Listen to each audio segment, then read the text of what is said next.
মেয়েদের মাথায় তেল নেওয়ার ব্যাপারটা ভারী সমস্যা। তুমি দেখো 3-4 দিন ধরে ঘরে বসে আছো, ঘুমিয়ে আছো, ল্যাদ খাচ্ছ পড়ে পড়ে, কোনো ব্যাপার নয়। হ্যাঁ, তুমি ঠিক তেলটা নিবে মাথায়, পুরো চম্পা চামেলি করে চ্যাপকায় নিবে, ঠিক আছে?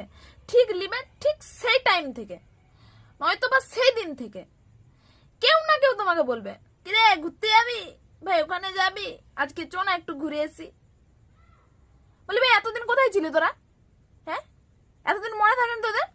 বলতে পারিস এতদিন তো পড়ে পড়ে ঘুম ল্যাদ খাচ্ছিল চেয়ারে বসে বসে, কোথায় ছিলি এতদিন?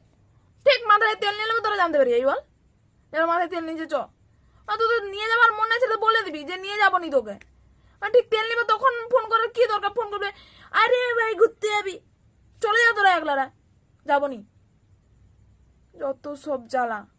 জিজ্ঞাসা করবি যদি নিয়ে যাবার মন থাকে, তাহলে জিজ্ঞাসা করবি কবে কবে তেল নিয়ে যাবার মন নেই, শুধু তেল নিয়ে যাওয়ার, যেদিনই তেল নিয়ে ঘুরতে যাবি,